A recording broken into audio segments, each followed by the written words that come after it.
Dona Isabel acordava sempre à mesma hora, 5:30 da manhã. Nem o relógio precisava tocar. Seu corpo, acostumado a décadas de disciplina, simplesmente despertava quando o tempo chegava. Era como se seu coração contasse os segundos da noite e, quando o número chegasse ao ponto exato, comunicasse ao resto do corpo: é hora. Ela abria os olhos naquela cama king size, com aquele colchão importado que custava mais que um carro popular, e permanecia deitada por exatamente 3 minutos. Não era preguiça, era ritual. Era o tempo que ela permitia para si mesma, naquele momento flutuante entre o sono e a vigília, para apenas existir sem ter que ser a Dona Isabel que todos conheciam. Aos 57 anos, ela era a mulher mais respeitada de Santa Maria do Rio, talvez de toda a região do Maranhão interior. Dona Isabel era dona de 487 hectares de terra fértil, terra que seu avô havia conquistado no final do século XIX, através de permuta e astúcia, terra que seu pai havia expandido através de trabalho duro e noites sem dormir, e terra que ela havia transformado em um império através de uma frieza que beirava o inumano. Plantação de algodão que alimentava têxteis no Rio de Janeiro. Criação de gado que abastecia frigoríficos em São Luís. Armazém de grãos que era o intermediário entre os pequenos produtores e as cidades maiores. E empréstimos. Muitos empréstimos. Pequenos fazendeiros que precisavam de dinheiro para sobreviver traziam suas colheitas como pagamento, e se não conseguissem vender a colheita pelo preço esperado, bem, aquela terra passava para as mãos de Isabel. Tudo pertencia a ela, ou passava por suas mãos. E ela era excelente nisso. Ela se levantou com a coluna reta, porque 60 anos era próximo demais para permitir que se curvasse. Isabel mantinha o corpo como se mantinha a fazenda, com disciplina obsessiva, com investimento constante e com uma recusa absoluta em aceitar deterioração. Academia particular em casa 3 vezes por semana, com um instrutor que vinha de Imperatriz apenas para ela. Massagem 2 vezes ao mês, nas mãos de uma mulher que conhecia cada músculo de seu corpo de forma clínica e profissional.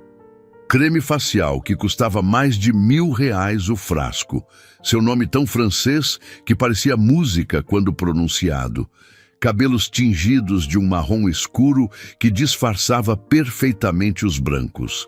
E havia muitos brancos agora, cortados toda semana por uma cabeleireira que vinha da cidade apenas para ela, trazendo as tesouras mais afiadas. Seu rosto não era bonito, nunca havia sido, era forte. Era aquele rosto que você olha e sente que há inteligência ali, que há poder ali. Tinha aquelas marcas que o tempo e o sol deixam em quem passa a vida trabalhando, em responsabilidade, em não permitir que nada, e ela significava nada mesmo, destrua o que você construiu.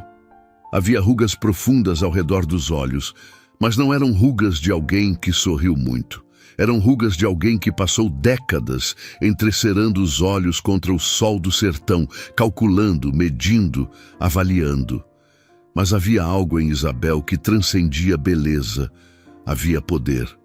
E poder para muita gente era muito mais atraente que qualquer rosto perfeito. Ela caminhou até o banheiro da suíte, porque era suíte, completa com chuveiro em mármore cinza, com vários pontos de saída de água, banheira de acrílico de 5 pés que ela nunca usava porque não tinha tempo para banheiras, 2 espelhos com iluminação profissional que mostrava cada poro de sua pele. Ela se observou por um momento. Seus olhos continuavam iguais. Aquele cinza azulado que seu avô havia passado para ela. Seus lábios estavam começando a desaparecer com a idade. Sua mandíbula, que havia sido forte e definida, começava a afrouxar um pouco. Ela ligou o chuveiro. A água estava quente em exatamente 3 segundos. Tudo em sua casa respondia imediatamente aos seus comandos. Era como se o próprio imóvel entendesse a hierarquia e obedecesse. A água quente escorria pela sua pele enquanto ela se lavava mecanicamente. Os mesmos gestos, toda manhã. Rosto primeiro, depois o corpo todo. Depois a volta ao rosto, porque o rosto era importante demais para usar o mesmo sabonete que o resto do corpo. Sabonete importado, espuma que cheirava a rosas europeias que ela nunca havia visto, água quente que amolecia e rejuvenescia. Enquanto a água escorria, Isabel pensava no dia que a esperava. Havia uma reunião com os fornecedores de sementes, homens que faziam reverência quando ela entrava na sala, que ofereciam o melhor assento, que concordavam com tudo o que ela dizia. Havia o almoço com as mulheres da região, aquelas que se chamavam de amigas, porque era politicamente necessário manter as aparências. Mulheres que competiam silenciosamente para sentar perto dela, para receber seu favor. Havia a visita do padre, que sempre vinha pedir dinheiro para a igreja, porque a igreja sempre precisa de dinheiro, especialmente de mulheres ricas que estão tentando garantir um lugar no céu. Havia a entrevista com o jornal local. Queriam fazer uma matéria sobre mulheres que inspiram no Brasil rural, mulheres que construíram impérios através de força de vontade. Tudo estava planejado, tudo estava sob controle. Tudo seguia o script que ela havia escrito décadas atrás. É claro que nenhum deles sabia o que ela estava prestes a fazer. Ela saiu do chuveiro, se secou com uma toalha egípcia que custava mais que a renda mensal de seus funcionários e começou seu ritual de cuidados faciais. O creme noturno que ela havia esquecido de remover na noite anterior. O tônico que restaurava o pH da pele. O sérum nos olhos que custava uma fortuna e que ela aplicava com dedos que não tocavam a pele, apenas tocavam levemente, porque puxar a pele era envelhecer a pele. O hidratante, o protetor solar, porque mesmo dentro de casa os raios ultravioleta entravam. Cada coisa em seu tempo e seu lugar. Nada fora de ordem, nada fora de controle. Quando terminou, se viu no espelho e fez um pequeno aceno de cabeça para si mesma. Aceitável. Não era bonito, mas era poder. E poder era o que importava. Ela se vestiu em roupas que haviam sido cortadas para ela por uma estilista em São Luís. Tecidos caros, cores que combinavam com sua pele e seus olhos. Uma mulher que é dona de uma fazenda não pode se vestir como uma simples fazendeira. Tinha que parecer o que era, uma rainha rural. Ela desceu as escadas da mansão. Aquele lugar havia sido construído 30 anos atrás, quando ela ainda era casada, quando seu marido Roberto ainda vivia. Ele havia sido um bom homem e ela havia sido uma boa esposa, na medida que ela entendia o que significava ser boa. Ela havia mantido a casa arrumada, havia arrumado seu cabelo, havia sorrido quando necessário, e quando ele morreu, ataque cardíaco quando estava em pé na varanda, olhando sua própria sombra se alongar no fim da tarde, ela havia chorado durante uma semana. Depois ela voltou ao trabalho, porque a fazenda não ia se dirigir sozinha e Isabel não tinha tempo para o luxo de luto prolongado. A cozinha era grande, tinha 2 fogões profissionais, porque Dona Isabel tinha mais de um tudo, sempre tinha opção, sempre tinha redundância e uma despensa que parecia um mercado em miniatura. Havia uma mulher lá, Dona Neuma, que trabalhava para Isabel há 25 anos. Era uma mulher de 62 anos, corpulenta, com aqueles braços que sugeriam alguém que trabalhou muito a vida toda, que carregou peso demais por tempo demais, que nunca descansou o suficiente. Seus cabelos eram grisalhos e estavam sempre presos em um coque apertado que fazia seu rosto ficar esticado. Neuma já estava lá quando Isabel entrou, preparando o café. Café coado na hora, na peneira de algodão, feito com aqueles grãos torrados no fogão a lenha na cozinha menor. O aroma preenchia toda a casa. Era o aroma de dezenas de manhãs, de dezenas de anos. "Bom dia, dona", disse Neuma, como dizia todos os dias. Seu tom era neutro, profissional, como se fosse um script que havia memorizado. Bom dia, Neuma, respondeu Isabel, como respondia todos os dias, sentando-se à mesa que havia pertencido à avó de seu marido, uma mesa de mogno que havia custado uma pequena fortuna quando foi restaurada. Mas havia algo diferente naquela manhã de segunda-feira. Havia algo que tinha mudado dentro de Isabel durante a madrugada.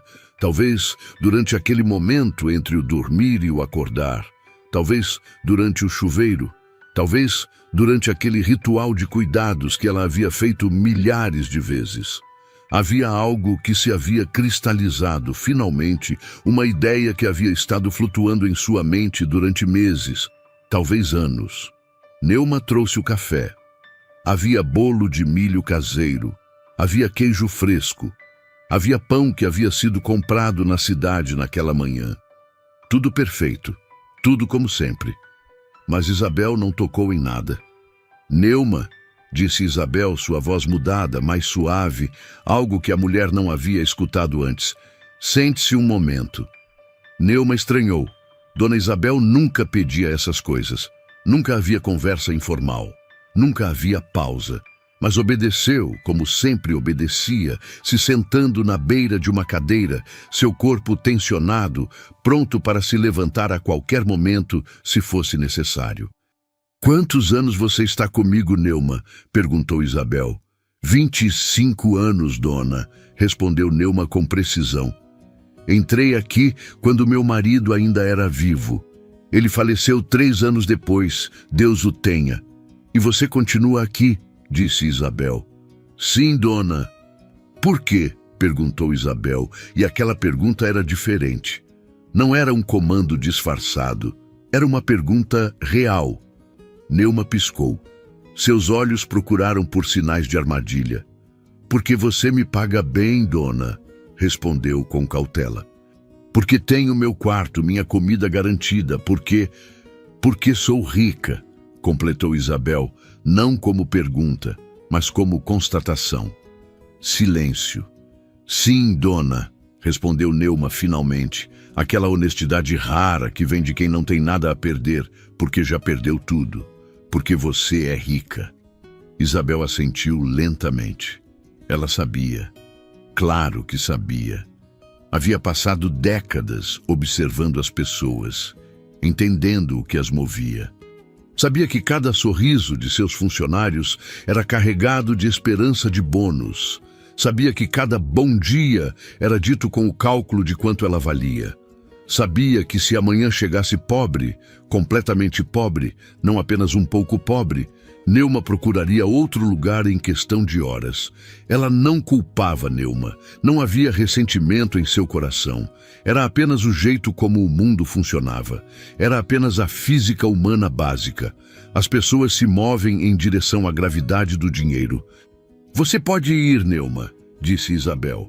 Prepare o jantar para hoje. Vou ter visita. Sim, dona, respondeu Neuma, se levantando ainda confusa.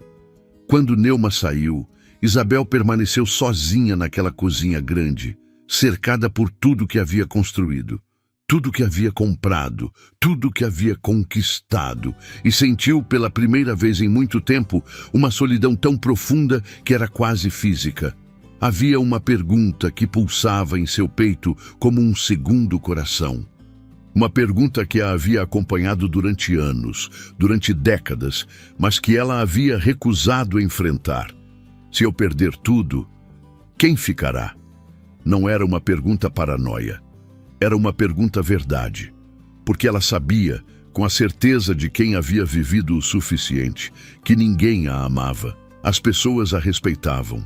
As pessoas a temiam. As pessoas a queriam porque ela tinha poder, dinheiro, influência, mas amar, ninguém a amava de verdade. E aquela certeza naquela manhã de segunda-feira finalmente quebrou algo dentro dela. Não era desespero, era clareza. E naquele momento de clareza, Dona Isabel tomou a decisão mais audaciosa de sua vida. Ela desapareceria, não morreria, apenas morreria socialmente. Deixaria que acreditassem que havia perdido tudo. e descobriria finalmente naquela pergunta que a assombrava: se havia alguém que a amava sem o ouro que ela carregava. Aquele dia, ela ligou para seu advogado. O advogado de Isabel se chamava Rodrigo. Tinha 52 anos, óculos de armação fina e aquela característica comum a todos os homens que lidam com dinheiro. Uma certa transparência nos olhos, como se o dinheiro tivesse lavado tudo de cores que havia ali e deixado apenas cifras. Quando Isabel entrou em seu escritório naquela segunda-feira à tarde, ele se levantou para recebê-la. Porque você sempre se levanta para alguém como Dona Isabel. Dona Isabel, disse ele, apertando sua mão com aquela firmeza profissional. É sempre um prazer. Sente-se, por favor. Ela se sentou. O escritório era típico de um homem de sucesso. Madeira escura, quadros com temas de lei, uma biblioteca inteira de livros que ninguém mais lia.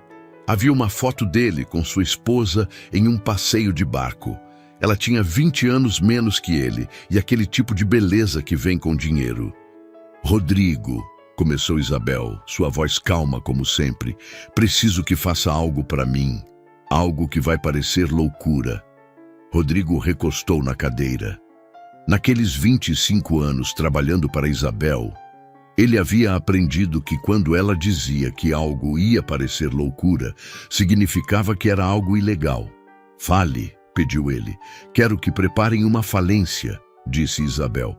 Completa, total. Vou perder tudo. O silêncio no escritório foi tão pesado que você conseguiria ouvir o tic-tac do relógio na parede. Dona Isabel, respondeu Rodrigo, escolhendo as palavras cuidadosamente. Você tem noção do que está pedindo? Uma falência vai destruir sua classificação de crédito. Vai significar que você vai perder terras. Significa que vou parecer que perdi tudo, completou Isabel. Exatamente o que eu quero. Mas você não vai perder tudo, disse Rodrigo, percebendo algo na conversa. Isso é um esquema. Chame como quiser, respondeu Isabel. Rodrigo se levantou, caminhou até a janela.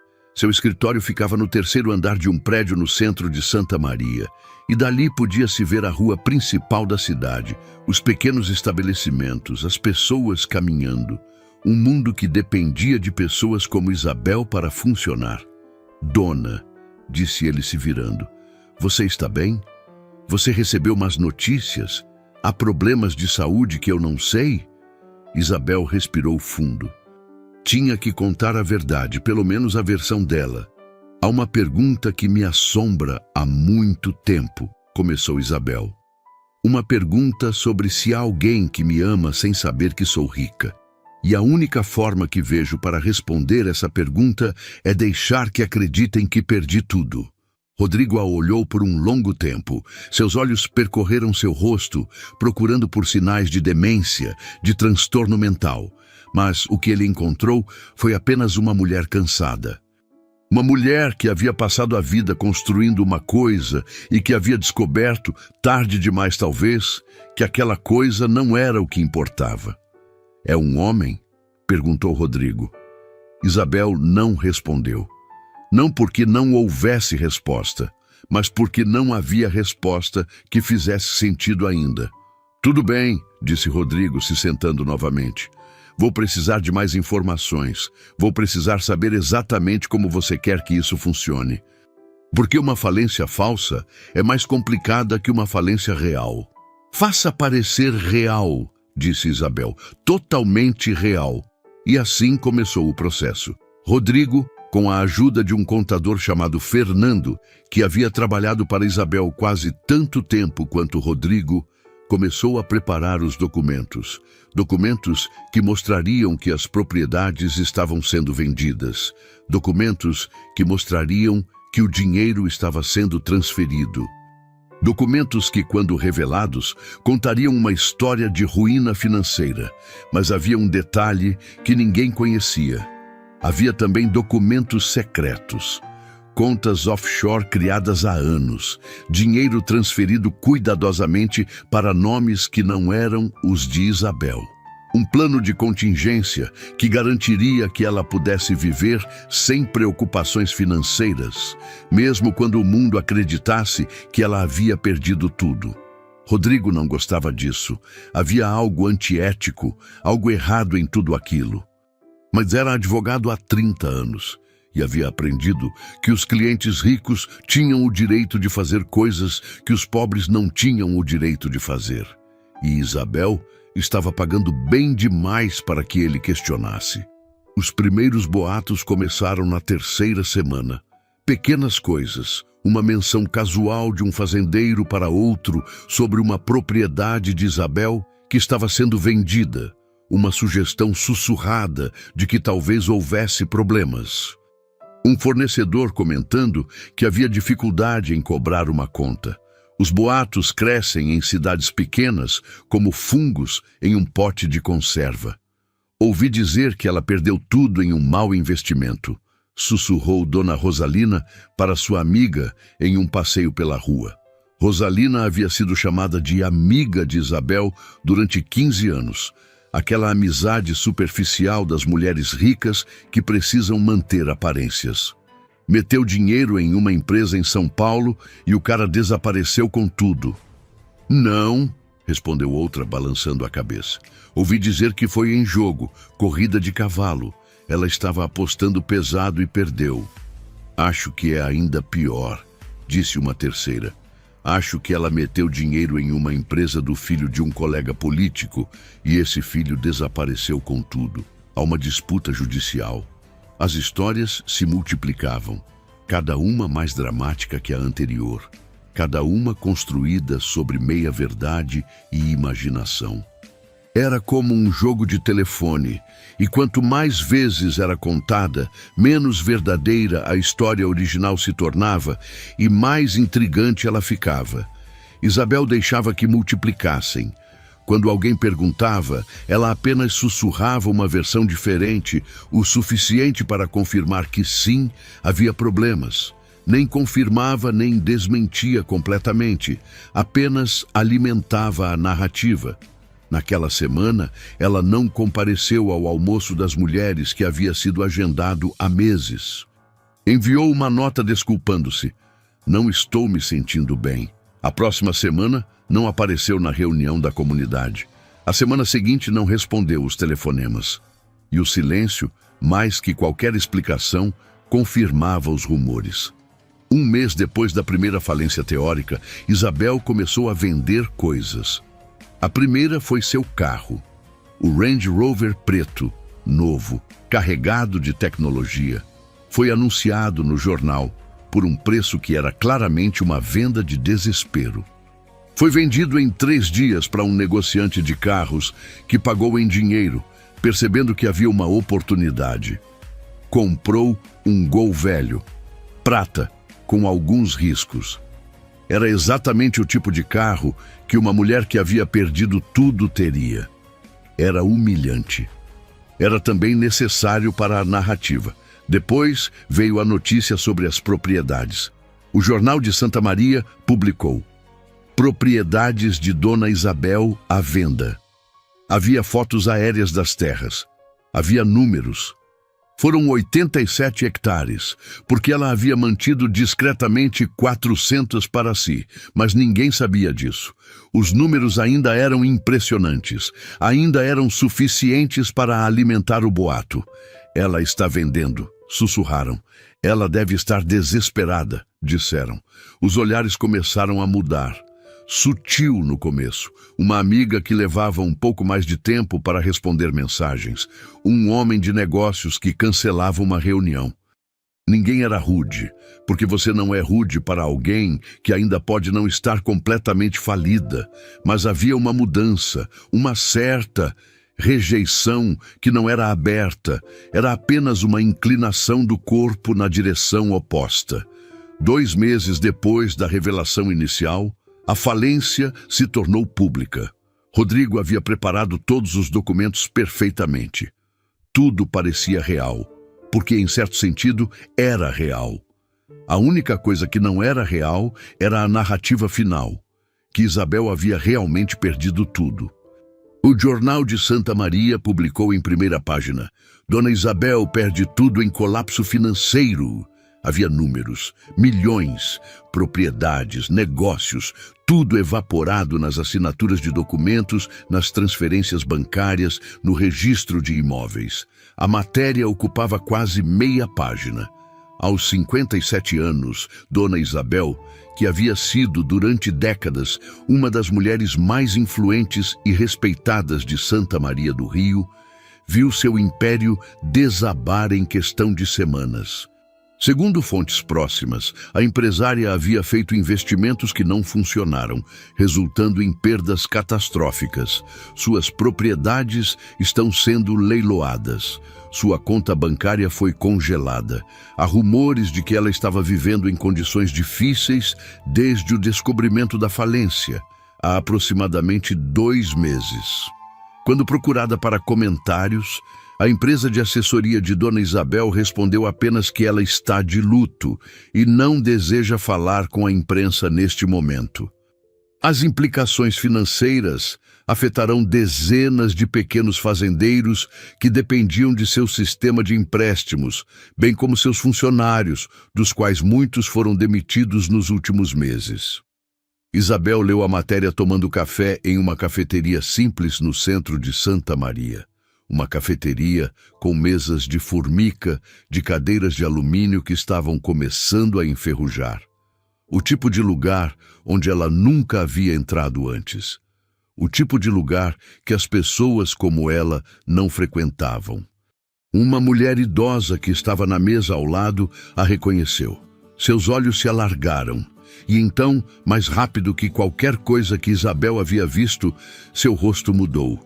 Passou de curiosidade para pena, de pena para alívio. O alívio de quem percebe que a tragédia do outro é confirmação de sua própria sorte. É você, não é? Disse a mulher. Sou eu, confirmou Isabel sem levantar os olhos do jornal.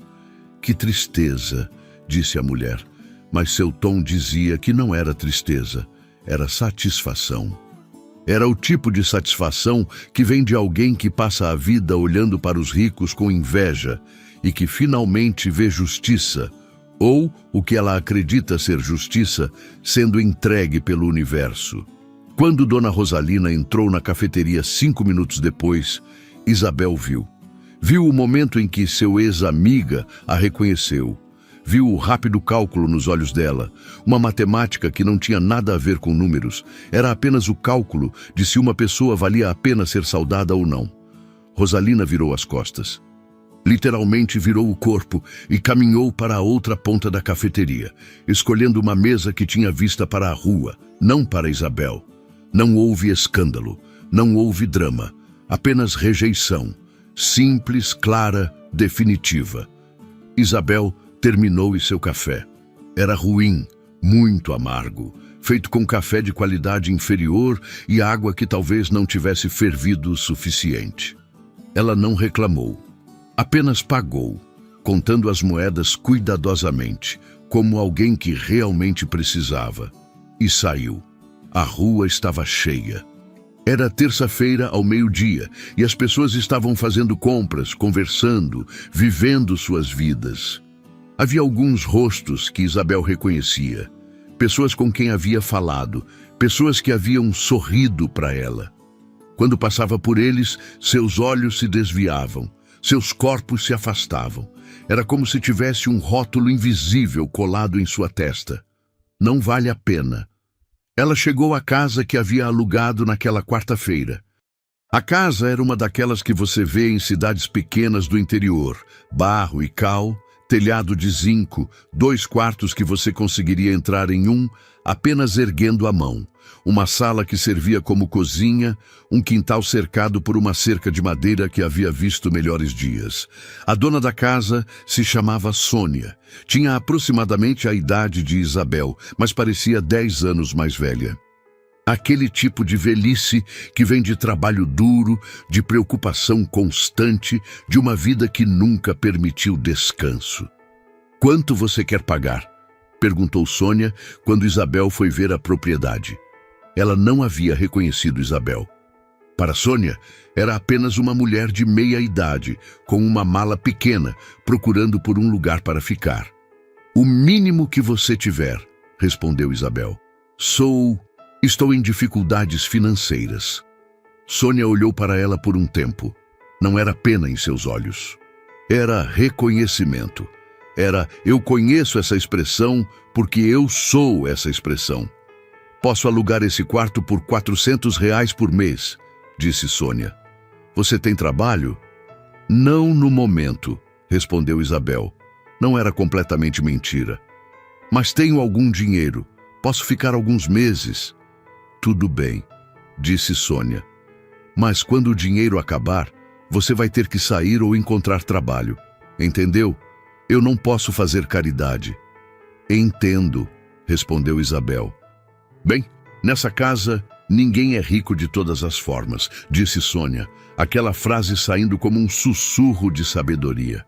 Aqui a gente só sobrevive, e todo mundo que sobrevive aqui sabe que a sobrevivência exige trabalho.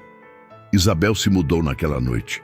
Levou apenas uma mala com roupas, nada mais, nenhum dos seus pertences antigos, nenhuma recordação de quem havia sido, nenhum quadro, nenhuma foto, nenhuma memória, apenas ela e uma mala. A primeira noite foi a mais longa que ela havia experimentado desde a morte de Roberto. Sentou-se no chão da casa vazia, porque era literalmente vazia. Havia apenas um colchão e um travesseiro trazidos por Sônia. E chorou. Não elegantemente, não com um lenço delicado. Chorou como alguém que finalmente deixou toda a máscara cair.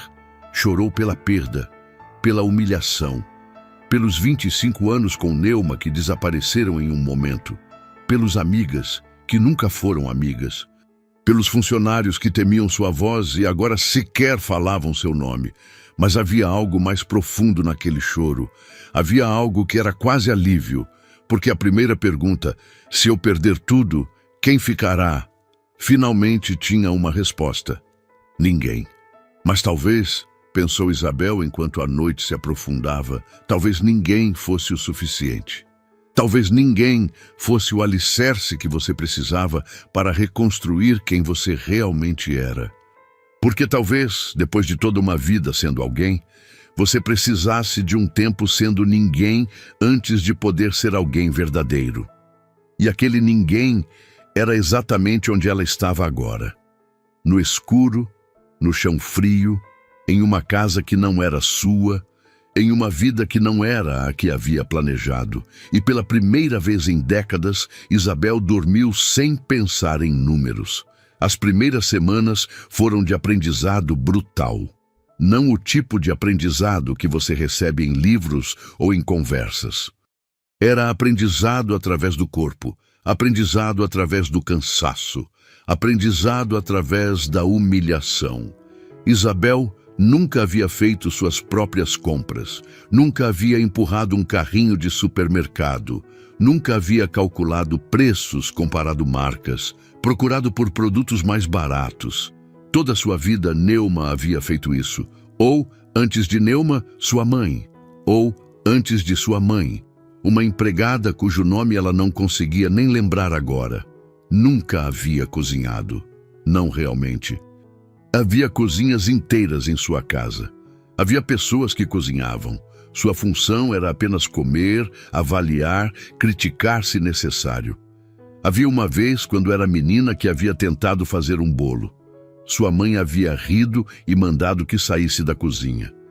Pessoas como nós não cozinhamos, havia dito. Nunca havia limpado uma casa, nunca havia varrido um chão, nunca havia limpado um banheiro. A sujeira desaparecia através de magia, ou assim parecia, porque havia pessoas que tocavam em coisas e elas ficavam limpas. Nunca havia lavado roupa à mão. Havia uma máquina de lavar na mansão. E depois havia uma mulher que levava as roupas para uma lavanderia. Suas mãos não precisavam tocar em nada. E agora, naquela primeira terça-feira na casa pequena de Sônia, Isabel precisava fazer tudo isso sozinha. Começou com o mercado. A pequena venda de Dona Neuma era a opção mais próxima. Ficava a meia hora de caminhada pela estrada de terra vermelha que levava até o centro da pequena comunidade. Isabel havia passado por aquela estrada centenas de vezes, em seu carro, enquanto olhava para fora da janela, enquanto pensava em números e propriedades. Nunca havia realmente observado a estrada. Nunca havia sentido o pó sob os pés. Nunca havia ouvido o som dos pássaros. Nunca havia notado como a luz do sol passava entre as folhas das árvores, criando padrões de ouro. Agora ela caminhava. Seus pés, acostumados a sapatos caros e palmilhas ortopédicas, protestavam. Suas costas, treinada por uma academia particular, reclamava do esforço contínuo de caminhar. Seu coração, verificado todo ano por um cardiologista, acelerava. Quando chegou ao mercado de Neuma, uma pequena construção de tijolos, com um telhado de zinco que rangeria quando ventasse forte, estava suada, cansada e respirando pesadamente como alguém que não havia caminhado em década. Havia entrado no mercado de Neuma centenas de vezes, mas sempre como Dona Isabel, sempre com uma lista de coisas que Neuma colocaria de lado para ela. Sempre indo direto para o balcão onde Neuma estava, conversando brevemente, pegando as coisas, saindo. A transação levava menos de 5 minutos. Desta vez era diferente. Desta vez, quando entrou, havia uma fila. Havia outras mulheres comprando. Mulheres que Isabel não reconhecia, ou talvez reconhecesse e não conseguisse associar ao que elas estavam fazendo. Quando você vê pessoas apenas em contextos de poder, você não consegue reconhecê-las em contextos de igualdade. Pegou um cesto. Seu peso era desconfortável. Caminhou entre as prateleiras, procurando por coisas simples. Feijão, arroz, sal, açúcar, óleo. As coisas básicas que uma casa precisa para funcionar. Os preços a chocaram. Ela havia passado a vida inteira rodeada por dinheiro, mas nunca havia realmente visto quanto as coisas custavam. Quando você é rico, o preço é irrelevante. Você apenas toma o que quer. Mas agora, olhando para o feijão, vendo que custava quase R$ 15 o quilo, ela percebeu que seus R$ 400 de aluguel significava que precisava comer de forma muito cuidadosa. Fez as contas mentalmente. Mesmo com o dinheiro que havia guardado secretamente, ela havia decidido viver com limites. Precisava parecer pobre. Precisava ser pobre, porque a mentira só funcionava se fosse, em todos os detalhes, a verdade. Quando chegou ao balcão com seu cesto, Neuma estava lá, e o rosto de Neuma ficou branco. Dona Isabel? Sussurrou Neuma, seus olhos se alargando como se estivesse vendo um fantasma. O silêncio no pequeno mercado foi absoluto. As outras mulheres pararam de escolher. Uma mulher que estava pagando parou no meio da transação. Todos os olhos se viraram para Isabel. Olá, Neuma, respondeu Isabel, sua voz calma, como se não tivesse nada de mais importante acontecendo do que ela estar comprando feijão em um mercado de bairro. Meu Deus, o que aconteceu? Ouvi dizer que você perdeu tudo, mas pensei que fosse apenas boato. Você está aqui, fazendo compras? Perguntou Neuma, sua voz subindo em pânico. Estou, confirmou Isabel, colocando o cesto no balcão. Perdi tudo mesmo. Agora estou vivendo sozinha e preciso de comida. Neuma continuava olhando para ela como se não conseguisse processar aquela informação. Como se Dona Isabel, aquela mulher que havia lhe dado trabalho durante 25 anos, que havia construído um império à sua volta, pudesse simplesmente desaparecer e reaparecer como uma pessoa comum. Quer dizer que você está aqui, morando por aqui, perto daqui? Perguntou Neuma. Estou alugando uma casa de Sônia, respondeu Isabel, na beira do caminho para Santa Maria. Ai, meu Deus, respirou Neuma, seus olhos procurando por algo. Compaixão, talvez, ou oportunidade. Dona, se você precisar de algo, trabalho, alguém para cozinhar, qualquer coisa. Mas Isabel viu. Viu aquele momento em que Neuma percebeu que Isabel não era mais útil. Viu aquele momento em que os olhos de Neuma se desviaram para trás dela, para a fila de clientes esperando. Viu o cálculo invisível. Quanto tempo ela deveria gastar com uma mulher falida versus quanto tempo deveria gastar atendendo clientes que ainda tinham dinheiro. Tudo bem, Neuma, disse Isabel, com uma voz que era mais forte que sua situação merecia. Quanto devo? Neuma começou a totalizar. Havia feijão, arroz, sal, óleo, pão, ovos. O total foi R$ 68. Uma quantia que há poucos meses Isabel teria considerado insignificante. Agora era quase a metade de seu orçamento semanal. Isabel contou as moedas. Literalmente contou moeda por moeda, separando as notas e as moedas que havia recebido de seu pequeno caixa. Foi humilhante. Foi também necessário. Obrigada, Neuma, disse Isabel, pegando o cesto que agora estava pesado com suas compras. De nada, dona, respondeu Neuma, mas seu tom havia mudado. Não havia mais aquela mistura de respeito e medo que havia antes. Havia apenas educação profissional, aquela educação que você oferece a qualquer cliente. Quando Isabel saiu do mercado, ouviu as mulheres começando a sussurrar. Ela sabia o que estavam dizendo. É verdade, então. Ela realmente perdeu tudo. Que tristeza! Mas havia um subtexto naquele sussurro. Havia satisfação. Havia justiça cósmica sendo entregue. O caminho de volta foi mais pesado que o caminho de ida. Não porque o cesto fosse mais pesado. Na verdade, a quantidade de comida que havia comprado era leve, comparado ao que havia carregado ao longo de sua vida. Responsabilidades, poder, legado. Mas estava mais pesado, porque agora ela sabia. Agora ela sabia o que significava contar moedas. Agora ela sabia o que significava ser invisível. Naquela primeira noite em sua nova casa, Isabel tentou fazer arroz. Havia uma panela pequena que Sônia havia deixado na cozinha. Havia um fogão que funcionava com botijão de gás. Havia água do poço, havia arroz do mercado. Ela colocou água, aguardou fervendo, colocou o arroz e ficou parada ali, esperando que sucedesse magia. O arroz queimou. Não estava apenas queimado, estava transformado em carvão.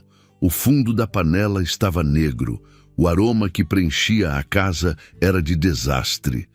Isabel olhou para aquela panela como se tivesse traído pessoalmente. Ela havia falhado em fazer arroz. Riu tão duro que quase caiu. Porque aquela era a coisa mais ridícula que havia acontecido. Dona Isabel, que havia gerenciado impérios, que havia tomado decisões que afetavam centenas de vidas, havia queimado arroz. Jantou com pão e queijo naquela noite. Nos dias seguintes, aprendeu através da repetição. Fez arroz novamente, desta vez observando cada minuto, contando o tempo mentalmente. Ficou perfeito. Aprendeu a fazer feijão, cozinhado lentamente, com cebola se tivesse, com sal só no final, porque Sônia havia mencionado casualmente que colocar sal no começo endureceria o feijão.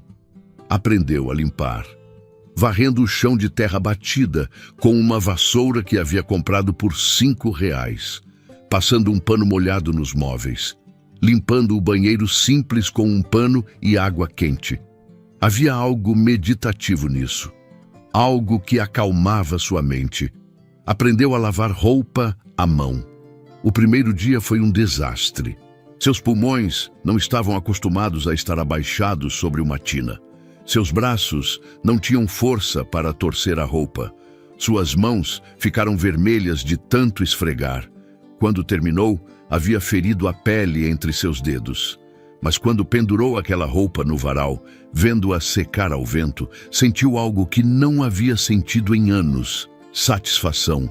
Ela havia feito aquilo, com suas próprias mãos, sem pedir a ninguém, sem delegar.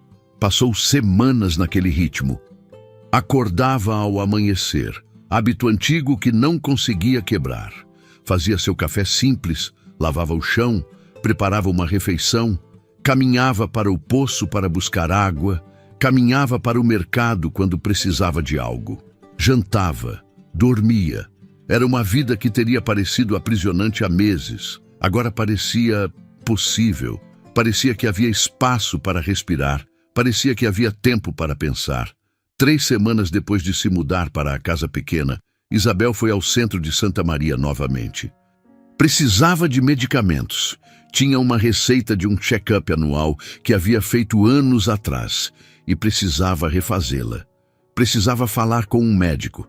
Precisava de um mundo que existia além das 4 paredes de sua casa e da estrada de terra até o mercado. Caminhou por aquelas ruas que havia conhecido por décadas, ruas onde seu rosto era conhecido, ruas onde as pessoas se curvavam quando ela passava. Agora, ninguém sequer a olhava. Um homem, com quem havia feito negócios durante 10 anos, passou direto por ela, como se fosse transparente.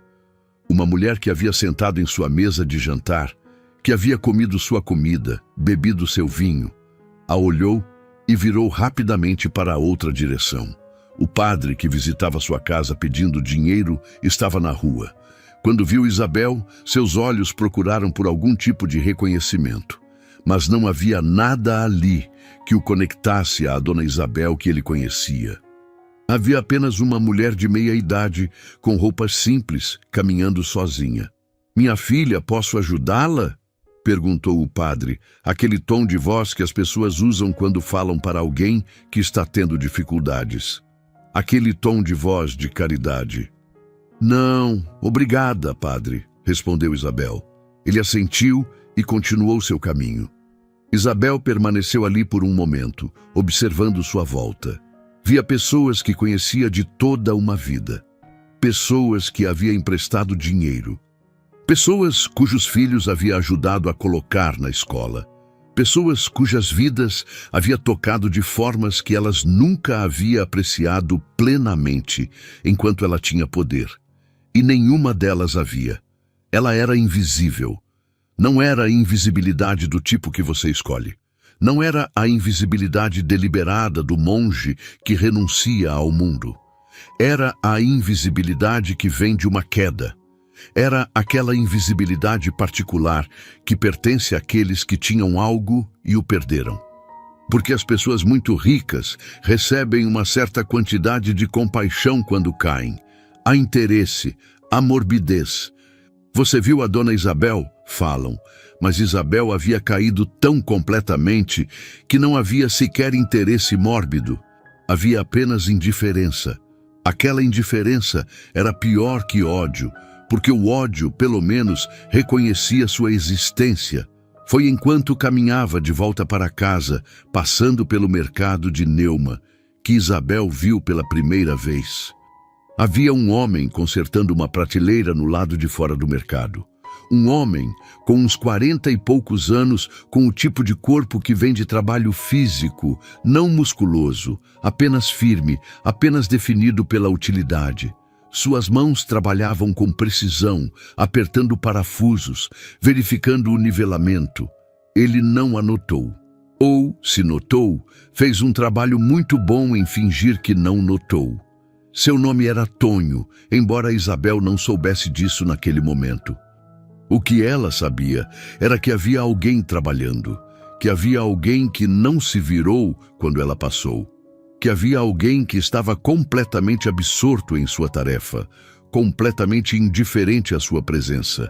E naquela indiferença havia algo que se sentia como verdade, porque ninguém na vida de Isabel havia jamais sido completamente indiferente a ela. As pessoas a desejavam, as pessoas a temiam, as pessoas a queriam.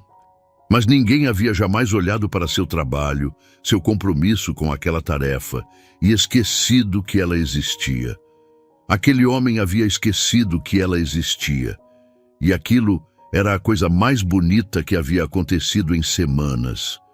Ela continuou caminhando, mas seu coração estava acelerado, não de forma que ela reconhecia. Não era a aceleração de poder ou de controle, era a aceleração de algo que se parecia perigosamente com esperança. Se havia alguém que podia estar tão absorto em seu próprio trabalho que esquecia de sua presença, talvez, apenas talvez, houvesse alguém que pudesse amá-la sem saber de seu dinheiro. Talvez houvesse alguém que pudesse vê-la quando ela era invisível. E talvez, apenas talvez, aquele alguém fosse invisível também. Tonho acordava sempre quando o galo cantava. Não porque tivesse um relógio, não porque tivesse estabelecido um horário, simplesmente porque seu corpo estava sintonizado com o ritmo da natureza, e quando o galo cantava, seus olhos se abriam. Ponto final. Sua casa era pequenininha, menor que a de Isabel. Tinha um quarto único onde ele dormia e guardava suas coisas. Uma sala que era também cozinha. Um banheiro com chuveiro frio. Uma varanda onde ele passava as noites, quando conseguia, vendo as estrelas aparecerem. Aos 45 anos, Tonho parecia ter 60. Não era por doença, era por trabalho. Seus cabelos, que deviam ser pretos, eram grisalhos. Seus ombros, que deviam ser retos, estavam curvados de tanto se inclinar sobre trabalhos que exigiam precisão. Suas mãos, Deus, suas mãos, eram como mapas de cicatrizes. Havia um dedo que não dobrava igual aos outros porque havia quebrado uma vez, e não havia ido para o hospital porque não havia dinheiro. Havia calos sobre calos, pele áspera como lixa. Unhas que nunca ficavam completamente limpas. Seu rosto era aquele que você esquecia no mesmo instante em que parava de olhar. Nem feio, nem bonito. Apenas comum. Tão comum quanto o pão da manhã. Tinha um nariz que havia sido quebrado em uma briga quando era mais jovem. Nem lembro mais contra quem. Tinha uma cicatriz na bochecha esquerda que vinha de quando havia caído de um telhado há 20 anos. Tinha olhos que eram simplesmente castanhos, nada especial. Olhos que não brilhavam com nada em particular. Se você o visse em uma rua cheia de gente, seu olhar passaria por ele. Se você estivesse em uma reunião e ele estivesse na sala, você esqueceria que ele estava ali. Se você o conhecesse por 10 anos, teria dificuldade em descrever seu rosto para alguém. Tonho era invisível em uma escala que até a invisibilidade parecia invejosa. Ele nunca havia tido uma mulher em sua vida. Não porque não tivesse tentado. Havia tentado quando era mais jovem. Havia uma moça chamada Letícia, que havia trabalhado na fazenda de Isabel há muitos anos. Tonho havia tido coragem ou loucura o suficiente para convidá-la para um passeio. Ela havia aceito, talvez por falta de nada melhor para fazer. Eles haviam andado pela estrada de terra. Ele havia falado sobre as coisas que via. Um ninho de passarinho, o jeito que a chuva mudava o aroma do solo. Ela havia dormido no caminho de volta. Ele nunca havia convidado outra mulher novamente.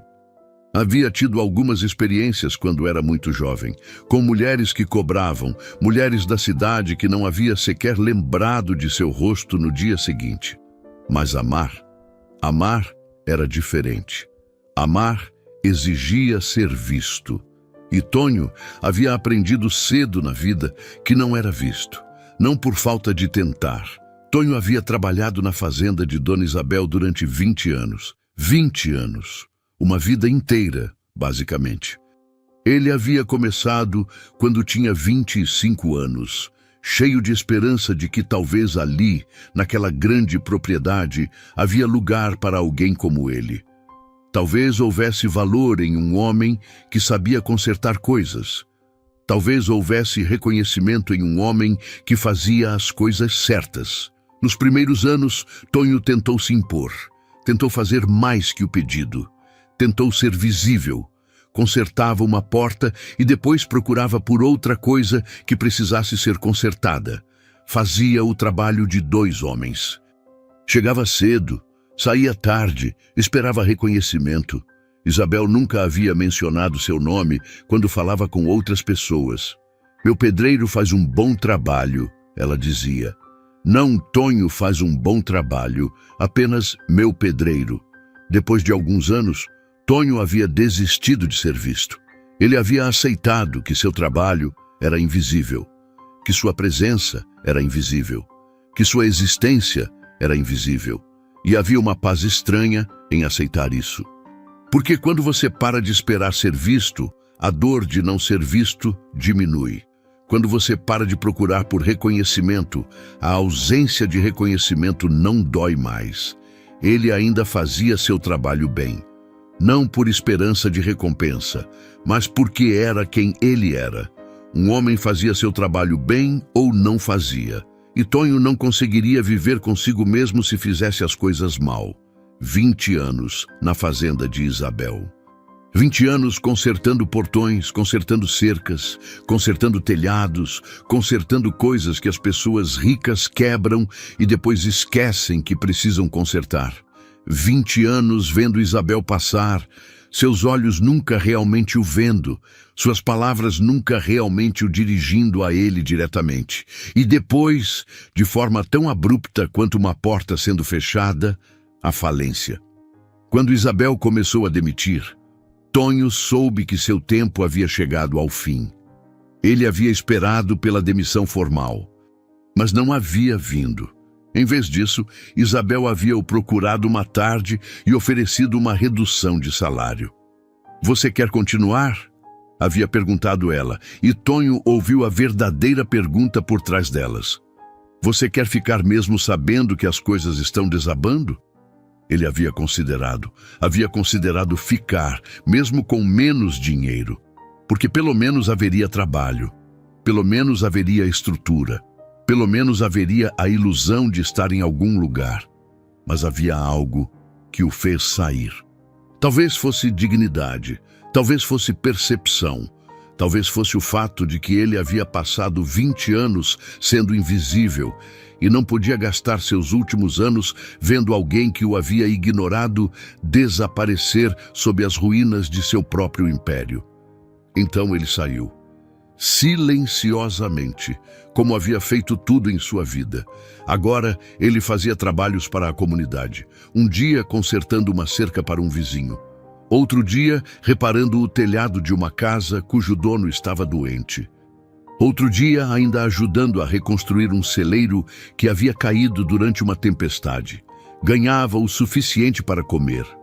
Para manter seu pequeno cachorro, um vira-lata chamado Severino, que havia adotado da estrada quando era apenas um filhote faminto. A vida era simples. Era também solitária. Mas Tonho havia se acostumado com solidão. Solidão e invisibilidade eram velhas amigas. Foi quando ouviu os boatos sobre a falência de Isabel. Ele não estava no mercado. Não estava ouvindo conversa de mulheres.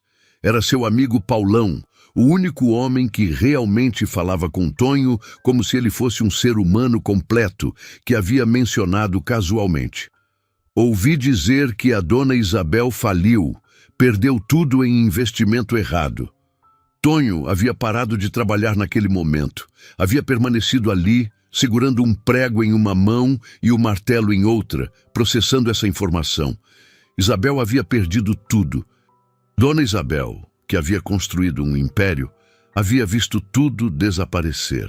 E em algum lugar bem fundo em seu peito, em algum lugar que ele havia trancado há muito tempo, esperando que ninguém nunca descobrisse, seu coração havia acelerado.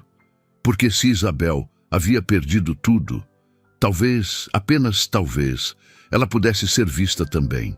Talvez houvesse um momento em que ela pudesse ser tão invisível quanto ele. Talvez houvesse um momento em que eles pudessem estar no mesmo piso. Mas Tonho havia rapidamente suprimido esse pensamento. Era danoso, era perigoso, era exatamente o tipo de esperança que destrói homens invisíveis. Então, ele havia continuado martelando. Tonho sabia que Isabel havia se mudado para perto quando viu uma mulher comprando coisas básicas no mercado de Neuma. Ele estava lá consertando uma prateleira que Neuma havia mencionado casualmente que estava caindo. Ele havia chegado cedo para fazer o trabalho e sair antes que ficasse cheio. Mas havia ficado para almoçar. Neuma havia oferecido arroz com feijão e havia tido pena de recusar. Foi quando Isabel entrou. Tonho havia visto imediatamente, não porque estivesse procurando, mas porque havia algo em seu corpo que reconheceu algo no dela. Algo que dizia, aquela pessoa está sendo invisível também. Ele havia visto quando Neuma reconheceu Isabel. Havia visto quando o rosto de Neuma mudou. Havia visto a rejeição ser entregue tão claramente quanto um soco. E seu coração havia partido naquele momento.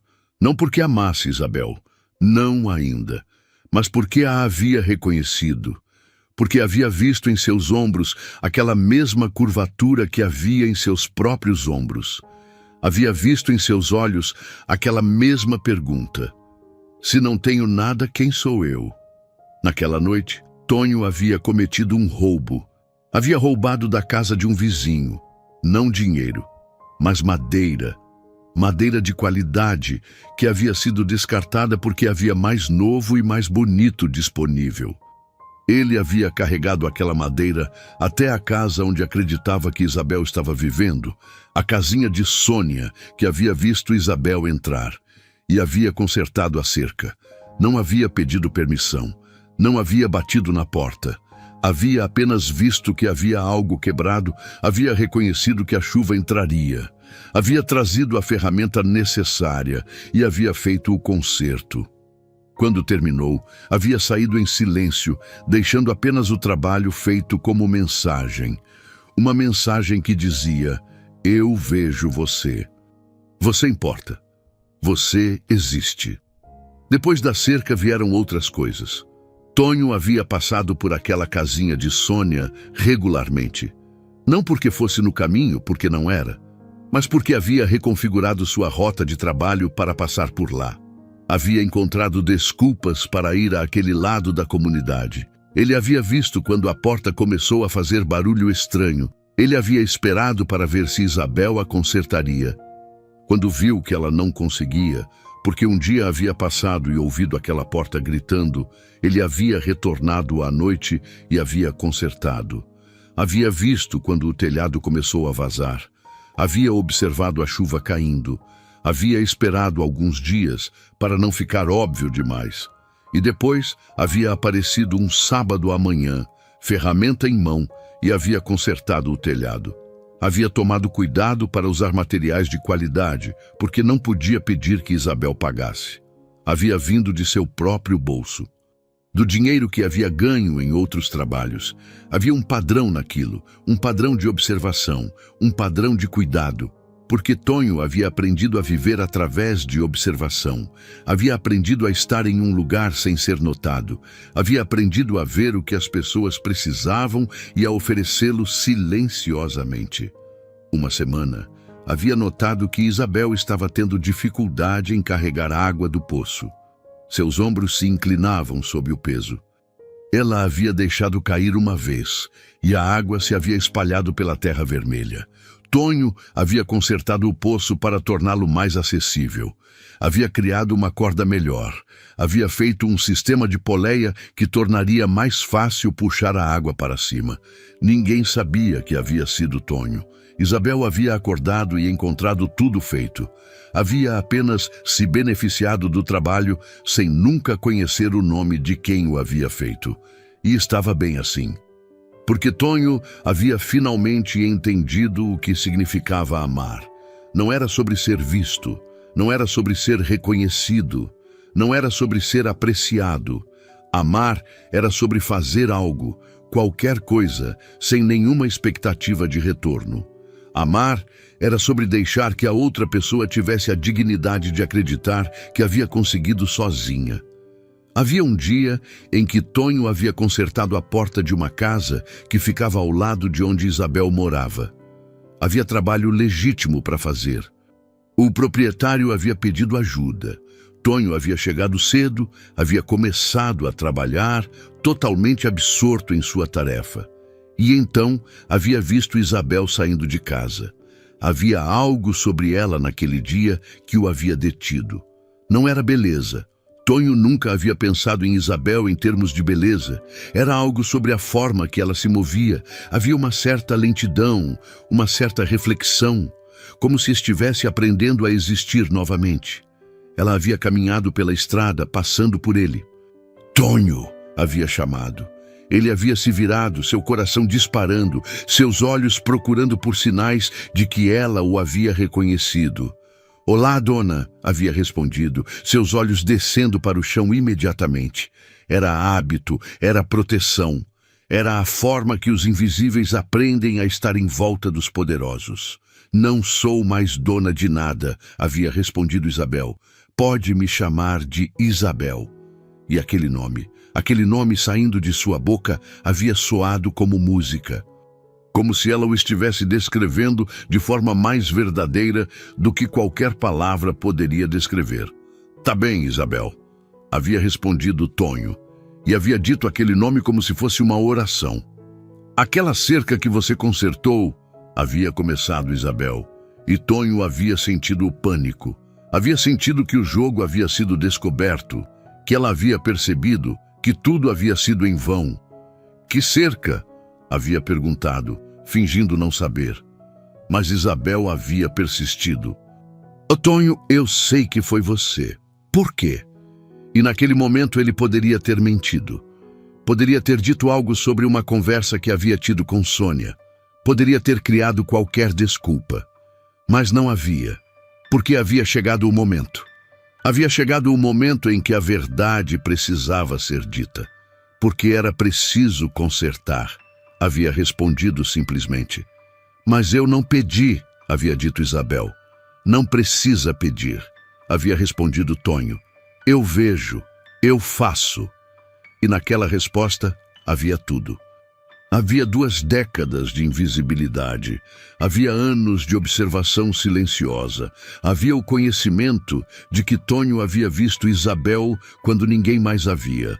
Havia o conhecimento de que Tonho a havia escolhido quando ela não tinha nada a oferecer. Isabel havia falado algo sobre café. Ele havia concordado contra seu bom senso.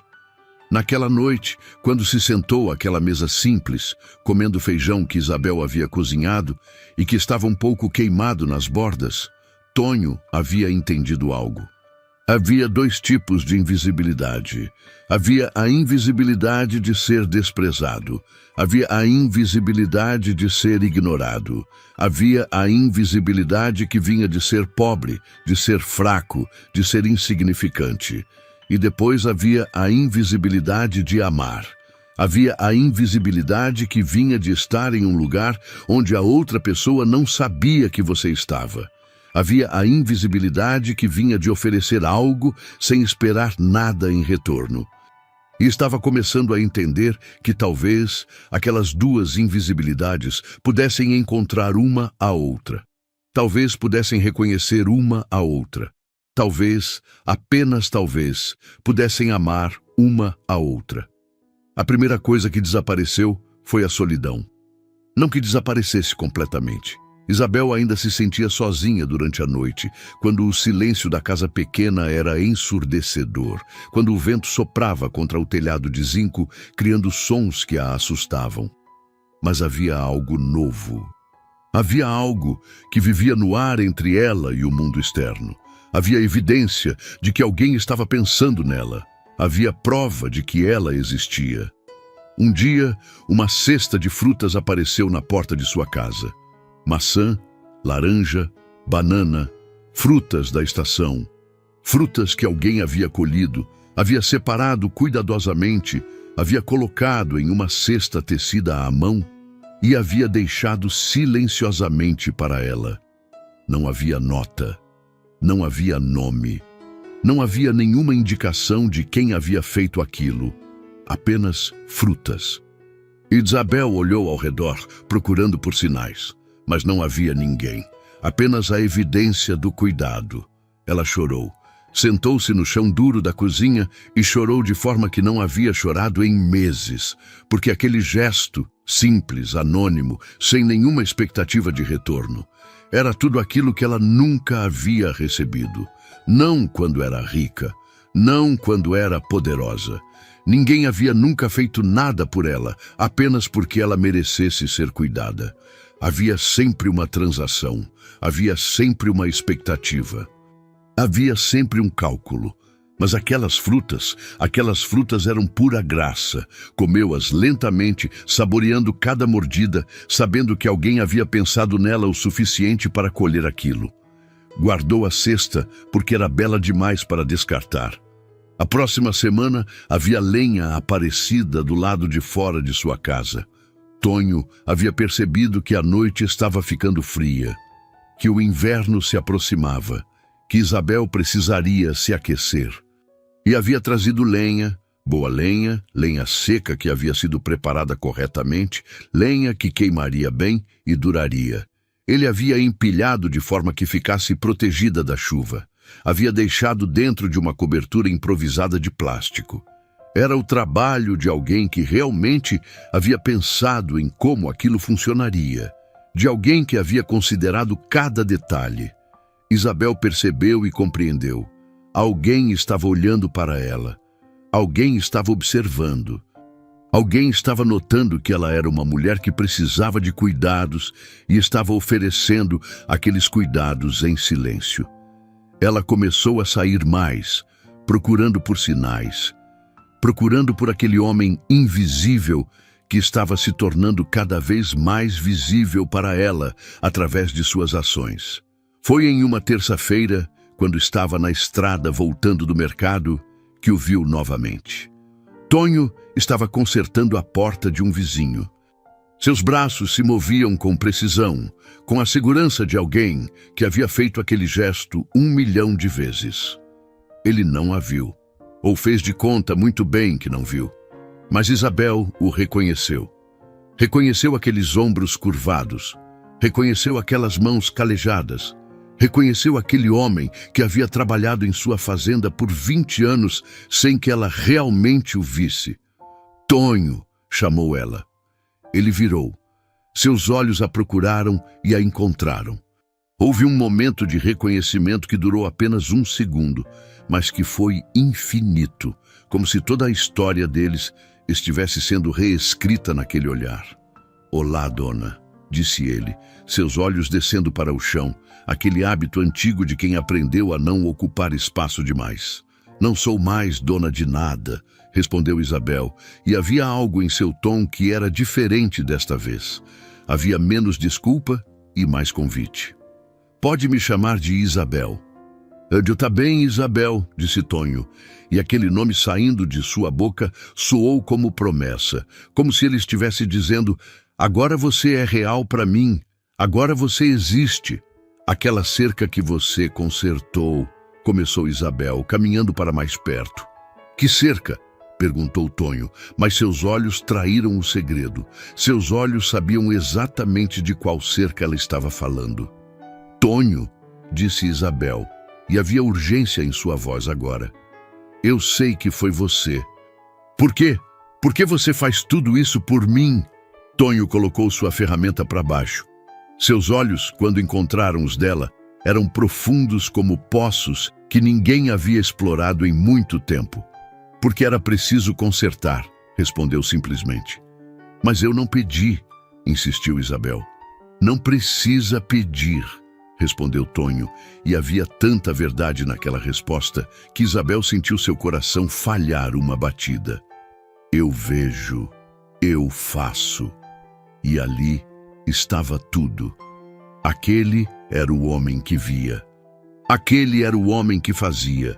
Não porque esperasse recompensa, apenas porque era quem ele era. Deixa eu convidar você para café, disse Isabel.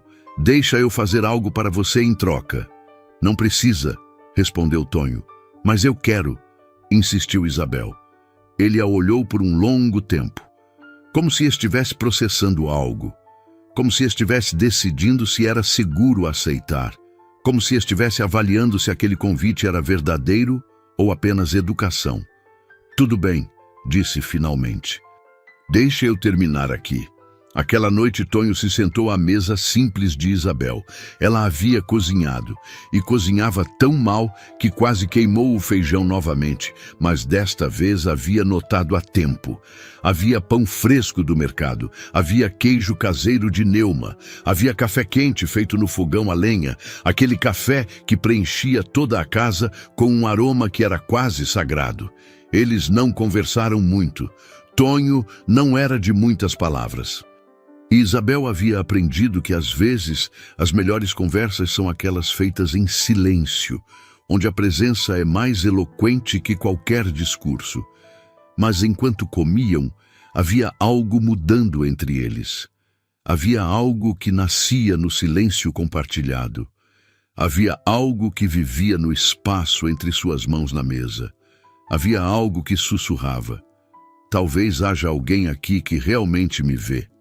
Você quer morar aqui? Perguntou Tonho, olhando ao redor, vendo a casa com olhos de quem sabia como consertá-la. Essa casa tem problemas. Teto que vaza em alguns lugares, assoalho que está podre perto da cozinha. Sim, tem problemas, concordou Isabel. Mas é tudo que tenho. Deixa eu consertar, disse Tonho. Para você não pegar chuva, para você não pisar cima um telhado que vai ceder. Com que dinheiro você paga o material? Perguntou Isabel. Eu tenho, respondeu Tonho. Tenho alguma coisa guardada. Não, disse Isabel, pegando em sua mão. Seu toque foi delicado, cuidadoso, como se estivesse tocando em algo sagrado. Nós dividimos. Você faz o trabalho, eu compro o material. Nós dividimos. Tonho olhou para sua mão.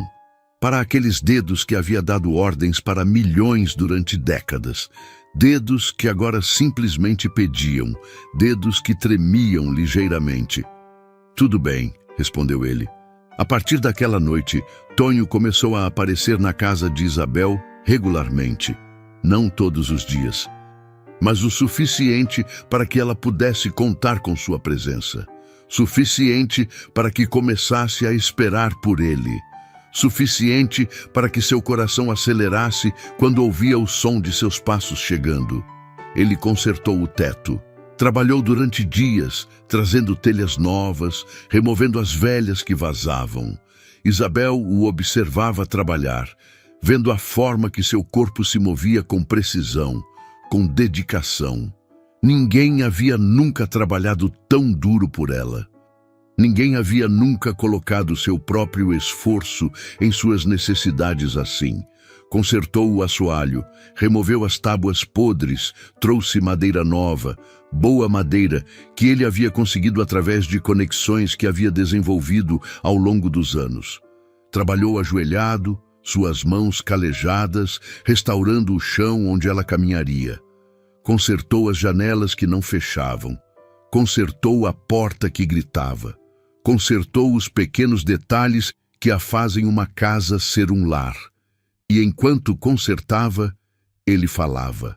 Quando eu era mais jovem, meu pai havia construído uma casa. Começou ele um dia, enquanto pregava um prego. Ele era carpinteiro também, e eu aprendia vendo ele trabalhar. Ele me dizia que uma casa era como um coração. Se você não cuidasse dos pequenos problemas, eles eventualmente iam destruir tudo. Isabel o ouvia, vendo em suas palavras toda uma vida de observação. Toda uma vida de ver como as coisas funcionavam.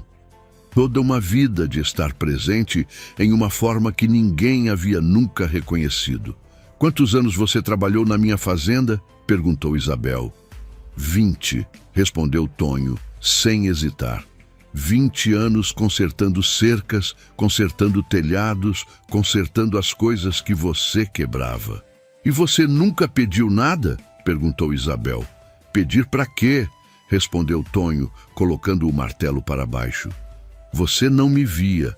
Pedir algo de alguém que não te vê é como pedir algo de uma parede de pedra. A parede não ouve, a parede não responde, a parede apenas existe. Isabel sentiu as lágrimas começarem a cair. Eu vejo você agora, disse ela. Eu vejo você. Tonho a olhou.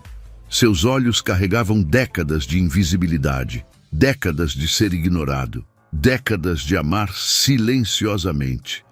Agora, disse ele. Mas será que continua vendo quando a verdade sair? Ela não entendeu aquela pergunta naquele momento. Pensou que era apenas Tonho sendo cuidadoso, tendo medo de ser deixado novamente. Não percebeu que ele estava falando de algo que ela ainda não havia revelado. Algo que estava vindo como uma onda, mas continuou consertando, continuou aparecendo, continuou fazendo pequenos gestos que eram, na verdade, grandes gestos de amor. Naquela tarde de quinta-feira, quando o trabalho da semana havia terminado, Tonho não pediu que saíssem, apenas estendeu sua mão. Isabel a tomou.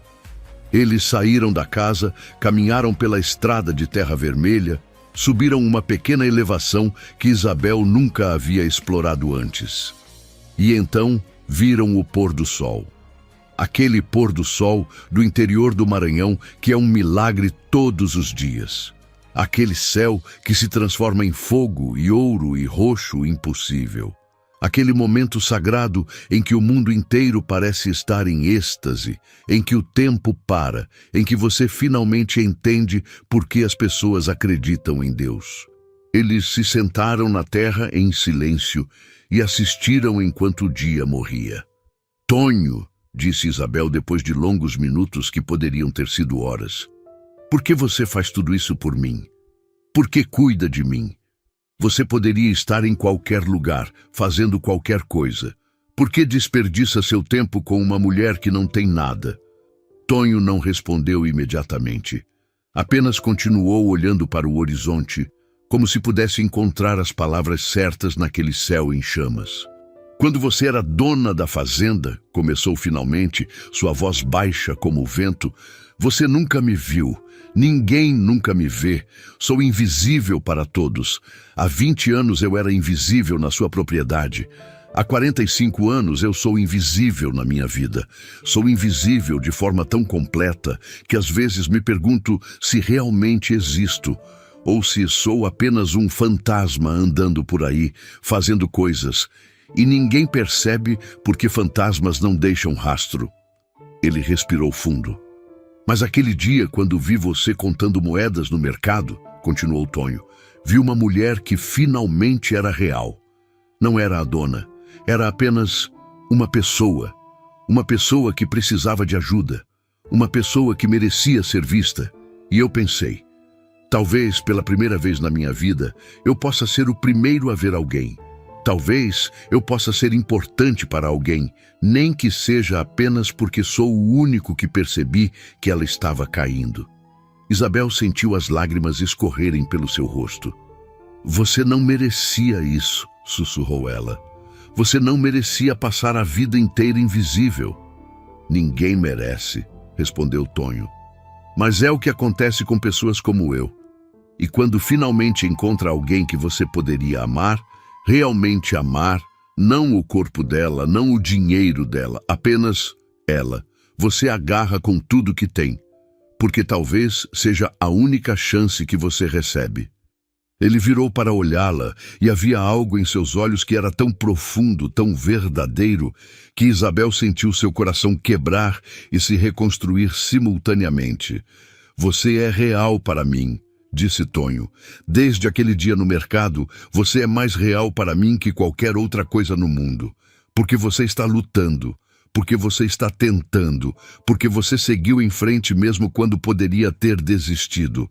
Isso é coragem, e coragem merece ser amada. Ele não a beijou naquela noite. Apenas tomou sua mão e assistiu enquanto o pôr do sol desaparecia, levando consigo o ouro, deixando apenas a escuridão que seria preenchida pelas estrelas. Mas foi ali, naquele silêncio compartilhado, que Isabel compreendeu finalmente a resposta para aquela pergunta que a havia assombrado durante toda a sua vida. Se eu perder tudo, quem ficará?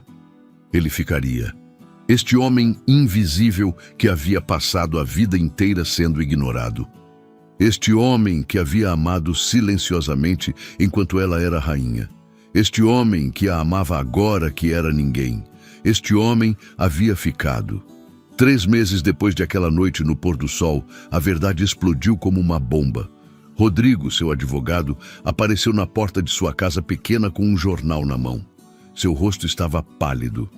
Dona Isabel, disse ele, e ela sabia que algo terrível havia acontecido. Preciso falar com você. É importante. Tonho estava lá, consertando uma prateleira que havia caído. Ele fez sinal de que ia sair, mas Isabel pediu que ficasse. Sua falência, ela não foi bem recebida pela justiça, começou Rodrigo desconfortável. Houve investigação, pessoas questionando se tudo foi legítimo e descobriram. Descobriram o quê? Perguntou Isabel, seu coração acelerado. Que você nunca perdeu nada, na verdade, respondeu Rodrigo. Que todo o dinheiro foi preservado através de contas offshore. Que a falência foi proposital, que você fingiu. Silêncio absoluto. Tonho havia parado de trabalhar. Estava olhando para Isabel com uma expressão que ela não conseguia ler. Era confusão, era traição, era dor. Tonho, eu posso explicar, começou Isabel, mas as palavras não vinham. Você nunca foi pobre? Perguntou ele, sua voz pequena. Meu dinheiro está lá, respondeu Isabel. Sempre esteve, mas eu precisava saber se havia alguém que me amava sem ele. Eu precisava saber se havia alguém que me via quando eu não tinha nada, porque a minha vida inteira, todas as pessoas que se aproximavam de mim queriam o que eu tinha. Ninguém queria eu. Então foi um experimento? Perguntou Tonho, e havia algo quebrado em sua voz. Não, respondeu Isabel desesperadamente. Não era um experimento, era uma pergunta. E você respondeu. Você respondeu de uma forma que ninguém nunca havia respondido. Você me amou quando eu era ninguém. Você me viu quando era invisível. Tonho a olhou por um longo tempo, e então se virou e saiu. Isabel o chamou, mas ele não parou. Ele simplesmente caminhou para fora de sua casa, deixando apenas as ferramentas para trás. Tonho não apareceu durante 3 dias. Isabel permaneceu na casa, sem comer direito, gastando horas olhando pela janela, vendo a estrada vazia, o horizonte que não mudava. Quando o 4º dia amanheceu com chuva, aquela chuva suave, aquela que nutre a terra, aquela que traz vida, Isabel simplesmente desistiu. Saiu da casa descalça, caminhou até a estrada de terra vermelha e ficou de pé ali, deixando a chuva a molhar completamente. Seu vestido velho colava ao seu corpo, seus cabelos gotejavam. Ela gritou para o céu: Eu sou invisível, eu sou ninguém. Vocês podem me levar, podem me puxar para qualquer escuridão que quiserem. Foi quando o viu. Duarte. Não, Tonho. Tonho vinha caminhando pela estrada com uma mala pequena na mão. Seus olhos estavam vermelhos de choro, seu coração estava visível em seu rosto. Não estou voltando porque você é dona de um sítio, disse ele aproximando-se, sua voz sendo quase comida pelo som da chuva. Não estou voltando porque você tem dinheiro. Estou voltando porque descobri algo nestes 3 dias. Descobri que eu também tenho medo. Medo de que você desistisse de viver aqui comigo. Medo de que descobrisse que poderia viver bem em uma cidade grande, longe de um homem invisível como eu. Tonho, começou Isabel, mas ele continuou. Você escondeu quem você era porque tinha medo de ser deixada. E eu fugi porque tive medo de ser deixado. Mas nos últimos 3 dias, em cada gota de chuva que caía, eu ouvia você gritando que me amava. E eu compreendi que o segredo não era sobre você ser dona de um sítio, ou ter vindo de uma família importante, ou ter sido poderosa um dia. O segredo era que você escolheu permanecer invisível, por mim, e eu, um homem que passou a vida inteira sendo invisível, finalmente fui visto. Isabel caiu nos joelhos. Tonho a pegou, a levantou e a beijou enquanto a chuva caía. Um beijo que não tinha nada a ver com paixão de cinema. Tinha a ver com amor real, com 2 pessoas invisíveis que juntas tornavam-se completamente visíveis uma para a outra. Entraram na casa juntos, molhados e tremendo de frio. Tonho preparou o café na chaleira velha, enquanto Isabel secava seu cabelo com um pano. Eles se sentaram à mesa de madeira, bebendo aquele café quente, enquanto lá fora o mundo inteiro parecia estar sendo renovado pela chuva. "Vamos cuidar deste sítio juntos", disse Tonho, suas mãos tremendo enquanto segurava a xícara. "Vamos plantar coisas, vamos criar galinhas, vamos chamar você de minha esposa quando quiser. Vamos ter filhos que saibam que há dois tipos de beleza neste mundo, aquela que faz as pessoas olharem e aquela que faz as pessoas ficarem. Eu quero ser invisível com você", disse Marina, tomando sua mão. "Quero acordar ao som dos galos. Quero beber café no fogão a lenha.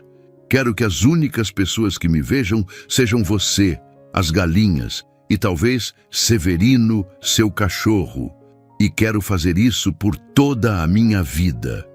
Tonho sorriu. Era um sorriso que iluminava seu rosto comum, que o tornava, naquele momento, a coisa mais bonita que Isabel havia visto. "Então, vamos fazer isso", disse ele. E naquela noite, enquanto a chuva continuava caindo no telhado de zinco, enquanto o luar entrava pela janela e iluminava seus rostos, Isabel compreendeu finalmente que não havia escapatória para o amor verdadeiro. Não havia fuga. Havia apenas entrega. E naquele ato de entregar-se completamente a um homem invisível, ela havia finalmente encontrado o único espelho que importava.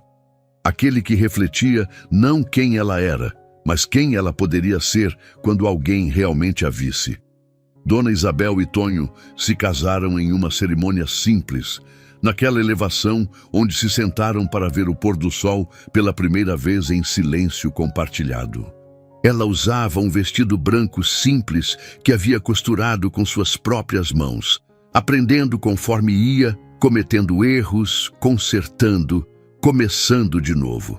Ele usava uma calça e uma camisa que também havia costurado, porque Tonho havia ensinado a ela, e ela havia aprendido, porque o amor exige que você aprenda a fazer as coisas juntos. Não havia padres, não havia padrinhos importantes, não havia familiares que queriam estar ali, porque Isabel havia cortado aquelas cordas, ou elas haviam se cortado sozinhas quando perceberam que ela não tinha mais nada a oferecer além de si mesma.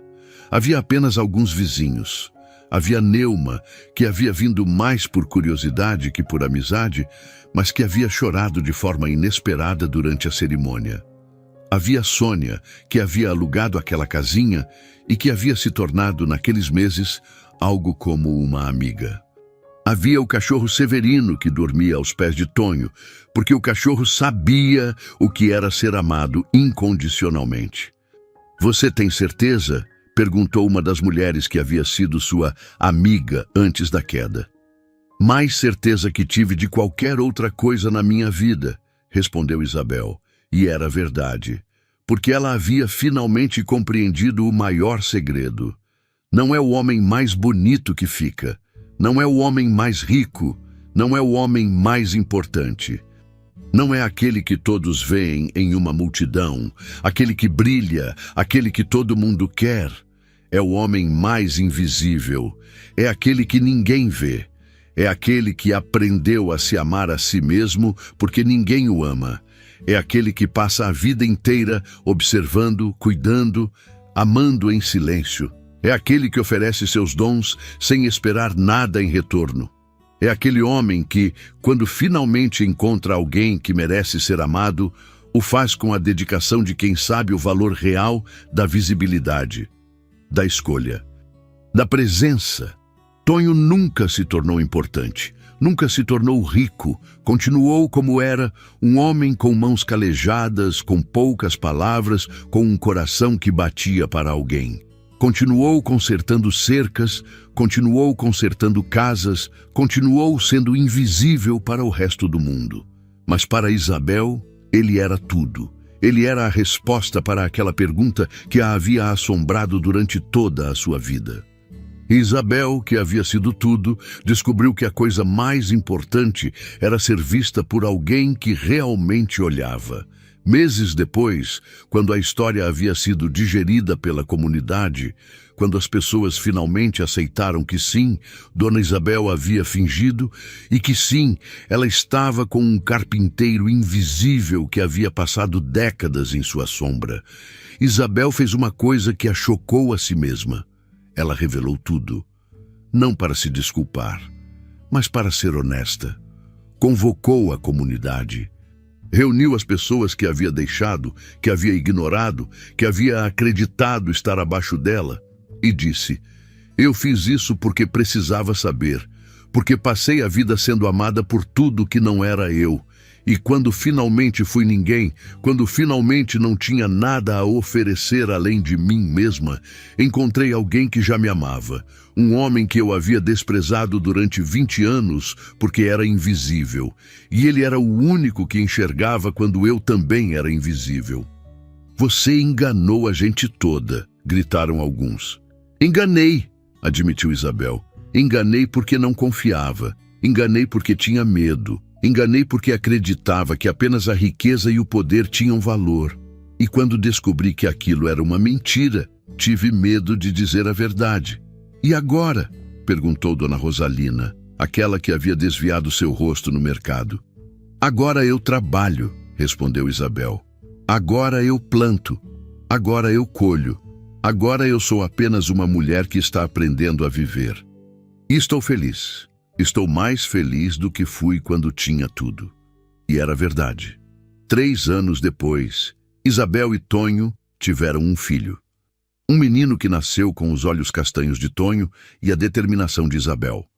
Um menino que cresceria vendo seu pai consertar coisas e sua mãe aprender a fazer a vida funcionar. Um menino que não conheceria a mãe como rainha, mas que conheceria a mãe como mulher. Um menino que saberia desde o primeiro dia o que significava ser visto e valorizado. Naquela noite em que nasceu, enquanto Isabel descansava com o bebê nos braços, Tonho estava de pé na varanda vendo as estrelas. Ele nunca será invisível, disse Isabel, vindo se unir a ele, seu corpo descansado contra o dele. Não será, concordou Tonho. Porque você ensinou que ser invisível é a melhor coisa que pode acontecer.